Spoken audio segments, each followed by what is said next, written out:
എൻ്റെ എല്ലാ കൂട്ടുകാർക്കും പുതിയ മറ്റൊരു വീഡിയോയിലേക്ക് സ്നേഹത്തോടെ ഒരിക്കൽ കൂടി സ്വാഗതം. ഒരു ചെറിയ അറിവിലേക്കായിട്ടുള്ള ഒരു വീഡിയോ ആണ്.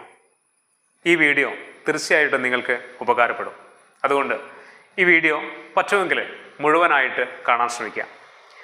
നമ്മുടെയൊക്കെ ജീവിതത്തിൽ നമ്മൾ തിരിച്ചറിയേണ്ടതായിട്ടുള്ള, നമ്മൾ മനസ്സിലാക്കേണ്ടതായിട്ടുള്ള കുറച്ച് കാര്യങ്ങൾ ഈ വീഡിയോയിൽ ഉൾക്കൊള്ളിച്ചിട്ടുണ്ട്. അതായത് നമ്മുടെ വീട് പോസിറ്റീവായിട്ടുള്ള എനർജിയാണോ അതോ നെഗറ്റീവായിട്ടുള്ള എനർജിയാണോ പ്രൊഡ്യൂസ് ചെയ്യുന്നത്? എപ്പോഴെങ്കിലും ആലോചിച്ച് നോക്കിയിട്ടുണ്ടോ? നിർഭാഗ്യമെന്ന് പറയട്ടെ, പോസിറ്റീവായിട്ടുള്ള എനർജി അല്ല, മറിച്ച് നെഗറ്റീവായിട്ടുള്ള എനർജിയാണ് ഓരോ വീടും പ്രൊഡ്യൂസ് ചെയ്യുന്നത്. അത് മനസ്സിലാക്കാൻ കഴിയണമെങ്കിൽ ഒരുപാട് കാലം വീട്ടിലെ ജോലികൾ മാത്രമായിട്ട് ഇങ്ങനെ ഒതുങ്ങിക്കൂടി കഴിയുന്ന സ്ത്രീകളോട് ചോദിച്ചാൽ മതി. ഒപ്പം പ്രായമുള്ള അപ്പാപ്പന്മാരും അമ്മമ്മമാരൊക്കെ ഉള്ള വീട്ടിൽ അവരോട് ചോദിച്ചാലും ഇതേ ഉത്തരം തന്നെയായിരിക്കും. ഇനി അതല്ല, ഇതിനേക്കാൾ നന്നായിട്ട് പറയാൻ സാധിക്കുന്ന, മനസ്സിലാക്കി വെച്ചിരിക്കുന്ന ചില ആളുകളുണ്ട്.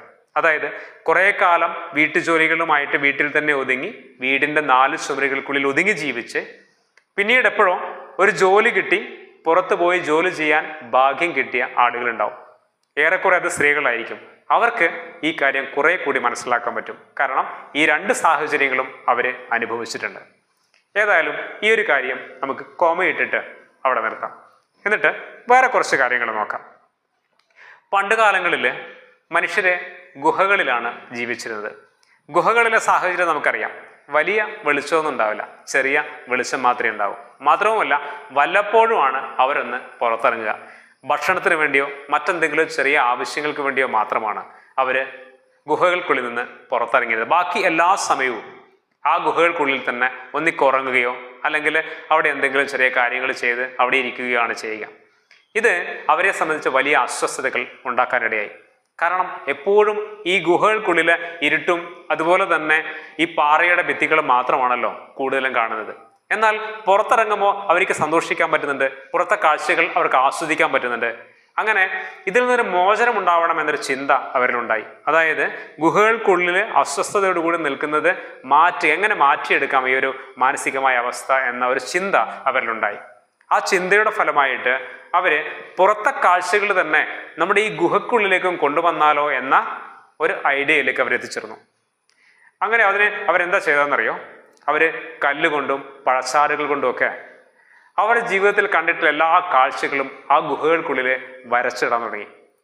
അതായത് മൃഗങ്ങളുണ്ട്, പക്ഷികളുണ്ട്, കായ്ക്കളുണ്ട്, കുന്നും മലകളും, അങ്ങനെ അവർ കണ്ട എല്ലാ കാര്യങ്ങളും ആ ഗുഹകൾക്കുള്ളിൽ ഇങ്ങനെ വരച്ചിടാൻ മുഴുവനായിട്ട് അങ്ങനെ വരച്ചിട്ടു. സത്യത്തിൽ ഇവിടെ മെൻഷൻ ചെയ്ത് പറയാനുള്ളൊരു കാര്യം, ചിത്രകലയുടെ ആരംഭം എന്ന് പറയുന്നത് ഇവിടെ നിന്നാണ് എന്നുള്ളതാണ്. ഇന്ന് കാണുന്ന വളരെ ആധുനികവൽക്കരിക്കപ്പെട്ട ചിത്രകലാ മേഖലയുടെ തുടക്കം ഗുഹകൾക്കുള്ളിൽ നിന്നായിരുന്നു എന്ന് വേണമെങ്കിൽ പറയാം. ചിത്രകലയുമായി ബന്ധപ്പെട്ട് പ്രവർത്തിക്കുന്ന ഒരാളെന്ന നിലയിൽ തീർച്ചയായിട്ടും ഉത്തരവാദിത്വത്തോടു കൂടി തന്നെയാണ് ഞാനിത് നിങ്ങളോട് പറയുന്നത്. തീർച്ചയായിട്ടും അവർ ചെയ്ത ഈ കലാപരിപാടി അവരെ കുറെ സന്തോഷിപ്പിച്ചു എന്നുള്ളതാണ്. അതായത് പുറത്ത് പോകുമ്പോൾ കിട്ടുന്ന ഏറെക്കുറെ അതേ അറ്റ്മോസ്ഫിയർ അവർ ഗുഹകൾക്കുള്ളിലും ഉണ്ടാക്കിയപ്പോൾ കുറെ കൂടി അവർക്ക് സന്തോഷിക്കുവാനും ഒരു പോസിറ്റീവ് എനർജി അതിനുള്ളിൽ കടന്നു വന്നതായും അവർക്ക് അനുഭവപ്പെട്ടു. ജീവിതത്തിൽ നമ്മുടെ വീടുകളിൽ പെയിൻറ്റിങ്സും അതുപോലെ തന്നെ ചിത്രങ്ങളൊക്കെ വയ്ക്കാറില്ലേ? നമ്മൾ എന്തിനാണ് വയ്ക്കാറുള്ളത്? പലപ്പോഴും ജീവിതത്തിൽ നമ്മൾ ചെയ്യുന്ന കാര്യങ്ങൾ എന്തിനാണ് എന്ന് നമുക്ക് മനസ്സിലാക്കാൻ പറ്റാറില്ല. പല കാര്യങ്ങളും നമുക്കറിയില്ല നമ്മൾ എന്തിനാണ് ഇത് ചെയ്യുന്നതെന്ന്. അതിലൊന്നാണ് ഈ ഒരു കാര്യവും. നമ്മുടെ പുതിയൊരു വീടൊക്കെ എടുക്കുമ്പോൾ പെയിൻറ്റിങ്സ് ഒക്കെ വെക്കും. എന്തിനാണ് നമ്മൾ വെക്കുന്നത്? പുറത്തുനിന്ന് ആരെങ്കിലും വന്നു കഴിഞ്ഞാൽ അത് കണ്ടു കഴിഞ്ഞാൽ കൊള്ളാലോ, അടിപൊളിയാണല്ലോ എന്ന് മറ്റുള്ളവരെ കൊണ്ട് നല്ലത് പറയിപ്പിക്കാൻ വേണ്ടിയിട്ടാണ് നമ്മൾ പലപ്പോഴും വീട്ടിൽ പെയിൻറ്റിങ്സ് വയ്ക്കാറുള്ളത്. എന്നാൽ അതിൻ്റെ സയൻറ്റിഫിക് ആയിട്ടുള്ള വശം, ശാസ്ത്രീയമായിട്ടുള്ള അല്ലെങ്കിൽ സൈക്കോളജിക് ആയിട്ടുള്ള വശം എന്ന് പറയുന്നത് വീടിനുള്ളിൽ ഒരു പോസിറ്റീവ് എനർജി ബിൽഡ് ചെയ്യുക എന്നുള്ളതാണ്. അതായത് നമ്മുടെ ജീവിതത്തിലെ പോസിറ്റീവായിട്ടുള്ളതും നെഗറ്റീവായിട്ടുള്ളതുമായ എനർജി ബിൽഡ് ചെയ്യുന്നതിൽ നമ്മൾ ജീവിക്കുന്ന സാഹചര്യങ്ങൾക്ക് വലിയ പ്രാധാന്യമുണ്ട്. നിങ്ങൾ ഒരു വലിയ മാലിന്യ കൂമ്പാരത്തിൻ്റെ നടുവിൽ നിൽക്കുകയാണ്. ചളിയും മണ്ണും ഒരു ബാഡ് സ്മെല്ലും ഒക്കെയുള്ള ഒരു സ്ഥലത്ത്. ആ സമയത്ത് നിങ്ങളുടെ മനസ്സും വല്ലാതെ അസ്വസ്ഥമായിരിക്കും അല്ലേ? അതേ സമയത്ത് നിങ്ങളൊരു പാർക്കിലോ നല്ല കാണാൻ കാഴ്ചയുള്ള ഒരു സ്ഥലത്തോ നിങ്ങൾ പോയി നിൽക്കുകയാണെങ്കിലോ നിങ്ങളുടെ മനസ്സ് വളരെ വൈഡായിരിക്കും. അപ്പോൾ നെഗറ്റീവായിട്ടുള്ളതും പോസിറ്റീവായിട്ടുമുള്ള ഒരു അറ്റ്മോസ്ഫിയർ ജീവിതത്തിൽ ഉണ്ടാകുന്നതിൽ നമ്മുടെ സാഹചര്യങ്ങൾക്ക് വലിയ പങ്കുണ്ട്. ഇവിടെയാണ് നമ്മുടെ വീട് negative atmosphere, negative energy build ചെയ്യുന്ന ഇടമായി മാറുന്നത്. അതായത് ഈ 4 ചുവരുകൾക്കപ്പുറം നമ്മളൊന്നും കാണുന്നില്ല. നിങ്ങൾ കുറേ ദിവസം, ഒരു 10 ദിവസം നിങ്ങൾ ഒരു വീടിൻ്റെ, ഒരു റൂമിൻ്റെ ഉള്ളിൽ ഒന്നും ഉണ്ടാവരുത്. റൂമിൽ നിങ്ങൾക്ക് കഴിക്കാനുള്ള ഭക്ഷണങ്ങളൊക്കെ നിങ്ങൾക്ക് തരാം. പക്ഷെ ഒരു 10 ദിവസം വീടിൻ്റെ ഉള്ളിൽ അടച്ചുപൂട്ടി നിങ്ങൾ ഇരിക്കുക. നിങ്ങളുടെ മനസ്സ് വല്ലാതെ ഇടുങ്ങാൻ തുടങ്ങും. നിങ്ങൾ നിങ്ങളിലേക്ക് മാത്രമായിട്ട് ചുരുങ്ങാൻ തുടങ്ങും. അതായത് വിശാലമായിട്ട്, വൈഡായിട്ട് ചിന്തിക്കാനുള്ള നിങ്ങളുടെ കഴിവ് നിങ്ങൾക്ക് നഷ്ടപ്പെട്ടു തുടങ്ങും എന്നുള്ളതാണ് ഇവിടെ നമ്മൾ മനസ്സിലാക്കേണ്ടതായ കാര്യം. ഒരുപാട് സ്ത്രീകൾ ഈ ഒരു പ്രശ്നം അനുഭവിക്കുന്നുണ്ട്. വീടിൻ്റെ 4 ചുമരുകൾക്കുള്ളിൽ ഒതുങ്ങി ജീവിക്കുമ്പോൾ അവരുടെ മനസ്സ് ഇടുങ്ങി വലിയ അസ്വസ്ഥതയിലേക്കും വലിയ ഡിപ്രഷനിലേക്കും പോകുന്നുണ്ട്. ഈ ഒരു തിരിച്ചറിവ് വീട്ടിൽ നിന്ന് പുറത്തു പോയി ജോലി ചെയ്യുന്ന ആളുകൾക്ക് ഉണ്ടാവണം, ഓർമ്മയുണ്ടാവണം എന്നുള്ളതാണ് ഈ വീഡിയോയിൽ നിങ്ങൾക്ക് ഏറ്റവും പ്രധാനമായി ഓർമ്മിപ്പിക്കാനുള്ളത്. നമ്മൾ ഒന്ന് പുറത്തു പോകണമെന്ന് പറയുമ്പോൾ പുരുഷന്മാർ വലിയ അസ്വസ്ഥത കാണിക്കുന്നത് കണ്ടിട്ടുണ്ടോ? ഇനി ടൗണിലൊക്കെ പോയി തിരക്കും ബഹളവും ആകെ മടുപ്പാവും, അലമ്പാവും എന്നൊക്കെ പറയാറില്ലേ? പക്ഷെ നേരെ മറിച്ച് സ്ത്രീകളെക്കുറിച്ച് അല്ലെങ്കിൽ സ്ത്രീകളുടെ കാര്യത്തിൽ അതൊന്ന് ആലോചിച്ച് നോക്കിയിട്ടുണ്ടോ? അവർ പുറത്തു പോകണമെന്ന് പറയുമ്പോൾ ഭയങ്കര ഹാപ്പിയാവും അല്ലേ? നമ്മൾ സാധാരണ പറയാറുള്ളത് കെട്ടി ഒരുങ്ങിയിട്ട് പോകാൻ ഇഷ്ടമുള്ളത് കൊണ്ടാണ് അവർ പുറത്തു പോകാൻ ആഗ്രഹിക്കുന്നത്. സത്യത്തിൽ സ്ത്രീകൾക്ക് പോലും അറിയില്ല എന്തുകൊണ്ടാണ് എനിക്ക് പുറത്തു പോകാൻ ഇത്ര ഇഷ്ടം. അതിൻ്റെ സൈക്കോളജിക്കലായിട്ടുള്ള വശം, വീട്ടിൻ്റെ ഉള്ളിൽ തന്നെ ചടഞ്ഞുകൂടിയിരിക്കുന്ന ഒരു മടുപ്പ് അവരുടെ ഉള്ളിലുണ്ട്. അത് പുറത്തു പോകണമെന്ന് പറയുമ്പോൾ അവരൊന്ന് റിലാക്സ് ചെയ്യാണ്, അവർ ഹാപ്പി ആവുകയാണ്, അവരുടെ മനസ്സ് കുറെ കൂടി വിശാലമാവുകയാണ്. പുരുഷന്മാരൊക്കെ എല്ലാ ദിവസവും വീട്ടിൽ നിന്ന് പുറത്തു പോകാറില്ലേ?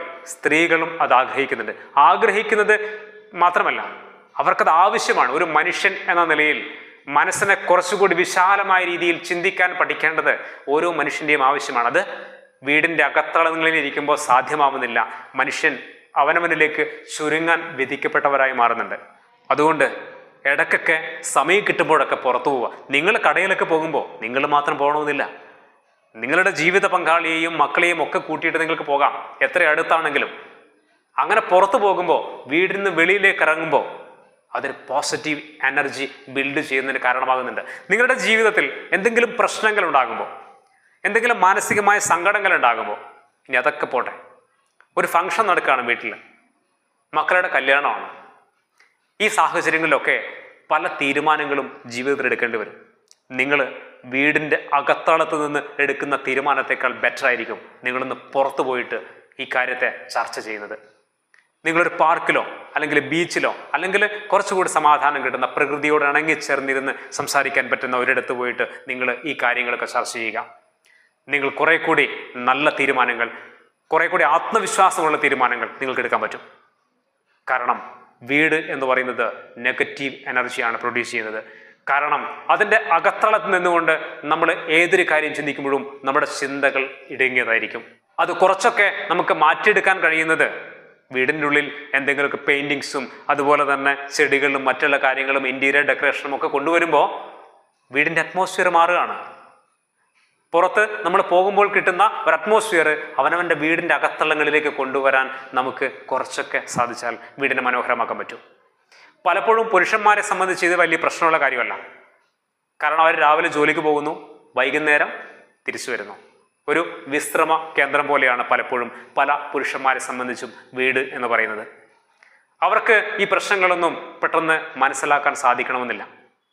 ഇപ്പോഴെങ്കിലും ഇനിയെങ്കിലും മറ്റുള്ളവരുടെ വീടിനുള്ളിൽ ചടഞ്ഞുകൂടിയിരിക്കാൻ വിധിക്കപ്പെട്ടവരുടെ മനസ്സ് ഒന്ന് മനസ്സിലാക്കാൻ നമ്മൾ ശ്രമിക്കുക. വീടാണ് സ്വർഗമെന്നൊക്കെ നമുക്ക് പറയാൻ എളുപ്പമാണ്. പക്ഷേ വീട് വലിയ അസ്വസ്ഥതയോടുകൂടി കൈകാര്യം ചെയ്യുന്ന ആളുകളാണ് നമ്മുടെ സമൂഹത്തിൽ ഏറെ ആളുകളും.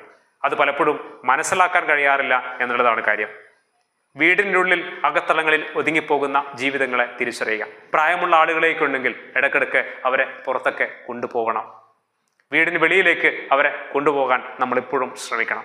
എല്ലാവർക്കും അതിന് കഴിയട്ടെ. അതോടൊപ്പം നിങ്ങളോട് പറയാനുള്ള ഒരു ചെറിയൊരു കാര്യം, ഇതിൽ നിന്ന് വേറിട്ട ഒരു കാര്യം കൂടി പറയാം. നിങ്ങളൊരു വീടെടുക്കുമ്പോൾ, അതാരായാലും നിങ്ങളുടെ മക്കളാവട്ടെ നിങ്ങളാവട്ടെ, എപ്പോഴെങ്കിലും ഒരു വീടെടുക്കുമ്പോൾ നിങ്ങൾ ശ്രദ്ധിക്കേണ്ട ഏറ്റവും പ്രധാനപ്പെട്ട കാര്യം, നിങ്ങളുടെ ലിവിങ് റൂമും നിങ്ങളുടെ കിച്ചണും വളരെ വിശാലമായിരിക്കണം എന്നതാണ്. ബെഡ്റൂം കിടന്നുറങ്ങാൻ വേണ്ടി മാത്രമുള്ളതാണ്. മറിച്ച് വീടിൻ്റെ ഭംഗിയും വീടിൻ്റെ പോസിറ്റീവ് എനർജിയും ബിൽഡ് ചെയ്യപ്പെടുന്നത് നിങ്ങൾ ഏറ്റവും കൂടുതൽ ഇടപഴകുന്ന സ്ഥലം ഒന്ന് ലിവിങ് റൂമും ഒന്ന് കിച്ചണുമാണ്. പലപ്പോഴും ഞാൻ ഫ്ലാറ്റിലൊക്കെ താമസിക്കുന്ന ജോലിയുമായി ബന്ധപ്പെട്ടിട്ടൊക്കെ ഫ്ലാറ്റിലൊക്കെ താമസിക്കുമ്പോൾ അവിടെ കിച്ചണൊക്കെ ചെറിയൊരു പോർഷൻ മാത്രമേ ഉണ്ടാവുകയുള്ളൂ. പക്ഷെ അത് തെറ്റാണ്. എല്ലാ വീടുകളിലും ഈ 2 സ്പോട്ടുകൾ ഏറ്റവും മനോഹരമായിരിക്കണം. ലിവിങ് റൂമും കിച്ചണും ഏറ്റവും വിശാലമാക്കി മാറ്റുക, എല്ലാ സൗകര്യങ്ങളോടും കൂടി. അത് വലിയൊരു പോസിറ്റീവ് എനർജി ആ വീട്ടിൽ കൊണ്ടുവരുന്നതിന് കാരണമാകുന്നുണ്ട്. ജസ്റ്റ് ഒന്ന് പറഞ്ഞു തന്നേ ഉള്ളൂ. ഒരിക്കൽ കൂടി ഓർമ്മപ്പെടുത്താനുള്ളത്, നമ്മൾ വിചാരിക്കുന്നത് പോലെ വീട് എല്ലായ്പ്പോഴും പോസിറ്റീവ് എനർജി നൽകുന്ന ഇടമല്ല. അതൊരു നെഗറ്റീവ് എനർജിയാണ്. 4 ചുമരുകൾക്കുള്ളിൽ നമ്മളിങ്ങനെ ബന്ധിക്കപ്പെട്ട ഒരവസ്ഥയിൽ നമ്മുടെ ചിന്തകൾ വിശാലമാവുകയല്ല, വൈഡാവുകയല്ല ചെയ്യുക, മറിച്ച് ചുരുങ്ങുകയാണ് ചെയ്യുക. അതുകൊണ്ട് തന്നെ വീടിനുള്ളിൽ ഒതുങ്ങിപ്പോകുന്ന ജീവിതങ്ങളെ സമയം കിട്ടുമ്പോഴൊക്കെ പുറത്തു കൊണ്ടുപോവുക. നമ്മളൊന്ന് ആലോചിച്ച് നോക്കിയാൽ മതി. ഒന്ന് പുറത്തു പോകുമ്പോൾ നമ്മൾ എത്രയോ ആളുകളോട് സംസാരിക്കുന്നുണ്ട് അല്ലേ? നമ്മളൊരു കടയിൽ കയറുമ്പോൾ കടക്കാരനോട് സംസാരിക്കുന്നു, ഒരു ബസ്സിൽ കയറുമ്പോൾ കണ്ടക്ടറോട് സംസാരിക്കുന്നു, ഒരു പാർക്കിൽ പോകുമ്പോൾ അവിടെയുള്ള ആളുകളോട് സംസാരിക്കുന്നു, ഒരു ഹോട്ടലിൽ കയറി കഴിഞ്ഞാൽ അവിടെയുള്ള ആളുകളോട് സംസാരിക്കുന്നു. സംസാരിക്കുമ്പോൾ നമ്മൾ റിലാക്സ് ചെയ്യുന്നുണ്ട്. നമ്മുടെ ഉള്ളിലുള്ള സങ്കടങ്ങളൊക്കെ നമ്മളെപ്പോഴും മറന്നു പോകുന്നുണ്ട്. കമ്മ്യൂണിക്കേഷൻ വളരെ ഇമ്പോർട്ടൻ്റ് ആണ്. വീടിൻ്റെ അകത്തളങ്ങളിൽ ഒതുങ്ങിപ്പോകുമ്പോൾ എവിടെയാണ് അങ്ങനെയുള്ള ആളുകൾക്ക് സംസാരിക്കാൻ ഒരിടം ലഭിക്കുന്നത്? സംസാരിക്കാൻ കഴിയാതെ അവനവൻ്റെ എല്ലാ പ്രശ്നങ്ങളും തന്നിലേക്ക് മാത്രമായി ഒതുങ്ങിപ്പോകുന്ന ഇടങ്ങളാകുന്നുണ്ട് വീടുകൾ. അത് മാറ്റിയെടുക്കാനുള്ള ശ്രമമാണ് നമുക്കുണ്ടാവേണ്ടത്. വീട് സ്വർഗമാകുന്നത് ഓരോ മനുഷ്യ മനസ്സിനും സമാധാനത്തോടെ സ്വസ്ഥമായിട്ട് ജീവിക്കാൻ കഴിയുമ്പോഴാണ്. എന്നാൽ ആ സ്വസ്ഥതകളൊക്കെ നമുക്കുണ്ടാക്കാൻ കഴിയുന്നത് പുറം ലോകത്തിൻ്റെ കാഴ്ചകളിലൂടെയാണ് എന്ന് മറന്നു പോകണ്ട. അതുകൊണ്ട് വീട് സ്വർഗമാവാൻ നിങ്ങൾ പുറത്തേക്കിറങ്ങുക. തിരിച്ചു വരുമ്പോൾ അപ്പോഴാണ് വീട് സ്വർഗമാവുന്നതെന്ന് അറിയുക. നമ്മൾ കേൾക്കുന്ന അറിവുകൾ കേൾക്കുകയോ ആ അറിവ് നേടിയെടുക്കുകയോ ചെയ്യുന്നതോടൊപ്പം അത് ജീവിതത്തിൽ പ്രാവർത്തികമാക്കാനാണ് നമ്മൾ ശ്രമിക്കേണ്ടത്. ഇങ്ങനെയുള്ള അറിവുകളൊക്കെ നിങ്ങളുടെ ജീവിതത്തിൽ നിങ്ങൾക്ക് പ്രാവർത്തികമാക്കാൻ കഴിയട്ടെ. എല്ലാവർക്കും നല്ലൊരു ദിവസം ആശംസിക്കുന്നു. മറ്റൊരു പുതിയ വീഡിയോയിൽ നമുക്ക് വീണ്ടും കാണാം. എല്ലാവർക്കും നന്ദി.